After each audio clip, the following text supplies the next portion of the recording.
Welcome to the Farmers Weekly News Review. I'm Scott Casey. Plans to reform the Common Agricultural Policy are too complex and risk turning the clock back for UK farmers, the government has warned.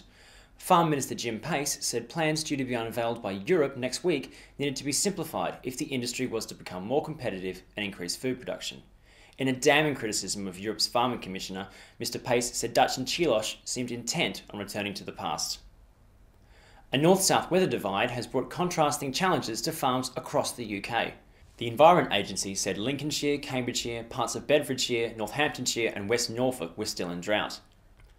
This latest soil moisture graphic, released by the Centre for Ecology and Hydrology, shows the extent of the dry conditions that farmers have been battling this summer.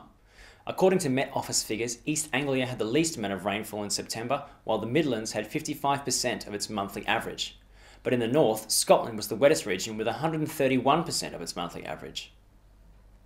A decision over whether to allow a pilot badger cull to tackle bovine TB will be made within weeks, says Farm Minister Jim Pace. Speaking at the Conservative Party conference in Manchester on the 3rd of October, Mr Pace admitted it had taken longer than he expected to come up with a firm badger cull proposal, but he hoped progress could be made soon.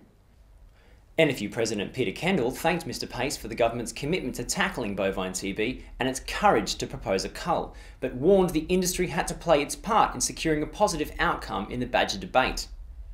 And finally, Charlie Russell has been announced as the 2011 Farmers Weekly Farmer of the Year in a ceremony at the Grosvenor Hotel in central London last night. Charlie manages more than 5,000 hectares in the Scottish uplands at Girvan in Ayrshire, and during 10 years on the farm he has revolutionised their dairy enterprise.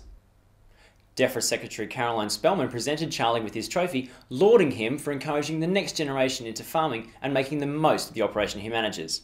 For more from the awards, visit our dedicated awards page at farmersweeklyawards.co.uk.